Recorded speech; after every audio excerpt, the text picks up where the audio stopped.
नमस्कार। Political pitch पर आप सभी लोगों का स्वागत है। आप सब लोग को नव वर्ष 2024 की हार्दिक शुभकामनाएं।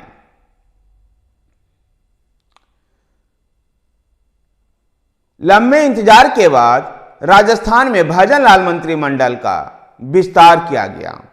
इस विस्तार में किरोड़ीलाल मीणा और राज्यवर्धन सिंह राठौर जैसे लोगों को मंत्री बनाया गया। कलराज मिश्रा ने मंत्रिमंडल में 22 लोगों को शपथ दिलाई। राजस्थान के राज्यपाल कलराज मिश्रा ने जो भजनलाल मंत्रिमंडल में 22 मंत्री बने, उन मंत्रियों को उन्होंने शपथ दिलाई। 22 मंत्रियों में 12 मंत्री कैबिनेट स्तर के, 5 मंत्री स्वतंत्र प्रभार राज्य मंत्री और 5 मंत्री राज्य मंत्री थे। 12 अगर इसको जातीय आधार पर देखें तो पूरे भजनलाल शर्मा मंत्रिमंडल में मुख्यमंत्री भजनलाल शर्मा और उप मुख्यमंत्री दिया कुमारी और प्रेमचंद बैरवा को मिला करके कुल 25 सदस्य हो गए हैं, जिसमें 2024 के लोकसभा चुनाव को ध्यान में रखते हुए जातीय समीकरण साधने का प्रयास किया गया है। इस जातीय समीकरण में जाट समुदाय से 3 मंत्री को, जाट समुदाय से 4 मंत्री को, राजपूत समुदाय से 3 मंत्री को, जट सिख से 1 मंत्री, अनुसूचित जाति और अनुसूचित जनजाति से 3 मंत्री, ब्राह्मण, वैश्य, पटेल, बिश्नोई, माली व गुज्जर से 1 मंत्री को बनाया गया है।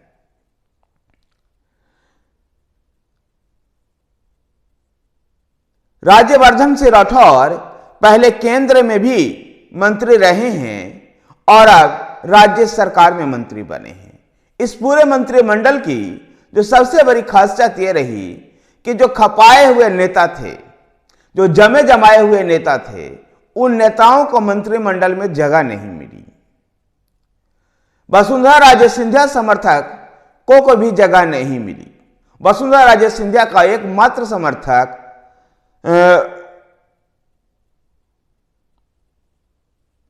समर्थक ओट्राम ओवैसी को ही जगह मिल पाई है। इसके अलावा किसी भी सदस्य को, ओट्राम ओवैसी के अलावा किसी भी सदस्य को मंत्रिमंडल में जगह नहीं दी गई, जो वसुंधरा समर्थक या वसुंधरा खेमे के नेता माने जाते थे। इस पूरे मंत्रिमंडल में इस पूरे मंत्रिमंडल के विस्तार में जो बातें निकल करके सामने आ रही है, उसमें इस बात पर ध्यान रखा गया कि केंद्र ही सर्वोच्च है, सभी बड़े फैसले दिल्ली से ही लिए जाएंगे और आला कमान ही सर्वे सर्वा है। वरिष्ठता पद की कोई गारंटी नहीं है।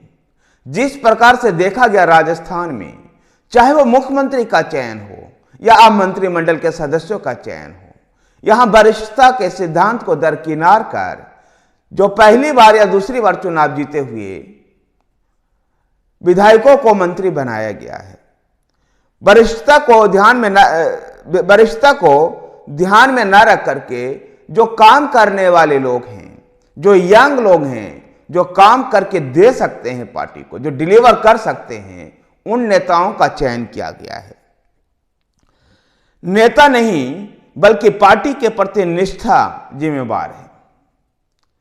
मंत्रिमंडल में शामिल सदस्यों की सबसे बड़ी अहता यह है कि ये बड़े नेता नहीं थे, लेकिन पार्टी के प्रति निष्ठावान थे और पार्टी के प्रति निष्ठा होने के कारण ही इनको मंत्रिमंडल में शामिल किया गया है।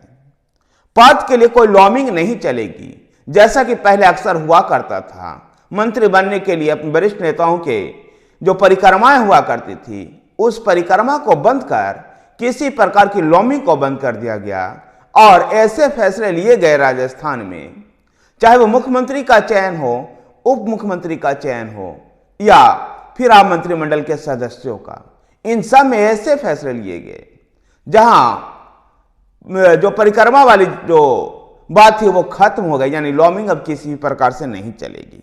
दाग और विवादास्पद नामंजूर है जो ऐसे निर्विवाद नेता जिसका विवादों से नाता नहीं है, जिसकी छवि दागदार नहीं है, उन्हीं नेताओं को मंत्रिमंडल में जगह दी गई। इस मंत्रिमंडल के खास और बात और रही, एक ऐसे उम्मीदवार जो अभी चुनाव भी नहीं जीते हैं, मतदान से कुछ ही दिन पहले उनको मंत्रिमंडल में शामिल किया गया है। मैं बात कर रहा हूं श्री करणपुरा निर्वाचन क्षेत्र से भारतीय जनता पार्टी के उम्मीदवार सुरेंद्र पाल टीटी की। श्री करणपुरा विधानसभा क्षेत्र में 5 जनवरी को मतदान होगा और मतदान से कुछ 6-7 दिन पहले भारतीय जनता पार्टी ने श्री करणपुरा विधानसभा क्षेत्र से भारतीय जनता पार्टी के उम्मीदवार सुरेंद्र पाल टीटी को राज्य मंत्री बना दिया गया है।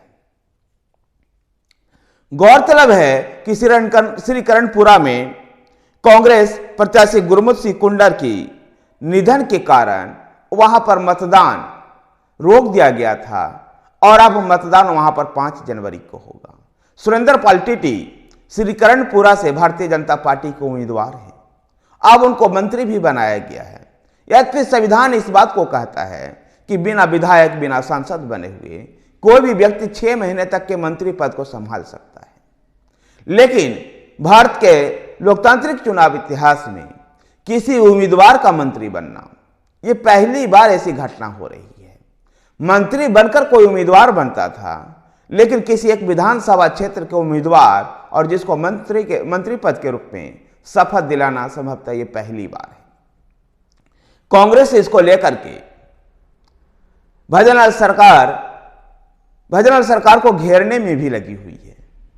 यद्यपि जो भी हो, भजनलाल शर्मा, राजस्थान में भजनलाल शर्मा सरकार में जो मंत्रिमंडल में चयन किया गया है, इसमें जहां क्षेत्र और जातियों का ध्यान रखा गया है, तो वहां सबसे बड़ी बात यह थी कि जो खपे खपाए नेता थे, जो जमे जमाए हुए नेता थे वसुंधरा राजे सिंधिया के नेतृत्व में, उन नेताओं को इस मंत्रिमंडल में जगह नहीं दी गई और अपेक्षाकृत एक नए और युवा मंत्रियों को शपथ दिलाई गई। एक ऐसे मंत्री के जो किसी प्रकार से अपने मंत्री पद के लिए लॉबिंग नहीं कर रहा था, बेदाग है, निष्ठावान है पार्टी के प्रति, ऐसे नेताओं को मौका दिया गया है ताकि राजस्थान में सरकारी योजनाओं की, केंद्र की योजनाओं का डिलीवर हो सके। इस बात का भी ध्यान रखा गया है कि राज्य सरकार की पूरी कमान दिल्ली में मौजूद रहे। राजस्थान मंत्रिमंडल का कह सकते हैं कि पूरा लौलभाव यही है कि जहां वसुंधरा राजे सिंधिया के समर्थकों को जगह नहीं मिली, तो बाबा बालकनाथ को भी जगह नहीं मिली। अपेक्षाकृत नए लोगों को मंत्रिमंडल में शामिल किया गया है और अब भजनलाल शर्मा सरकार पूरी रूप से पूर्णतः अब अपने चुनाव के समय किए गए वादे पर काम करना शुरू कर देंगे। धन्यवाद साथियों। वीडियो को लाइक कीजिए, शेयर कीजिए, हमारे साथ बने रहने के लिए हमारे चैनल पॉलिटिकल पिच को सब्सक्राइब कीजिए। धन्यवाद।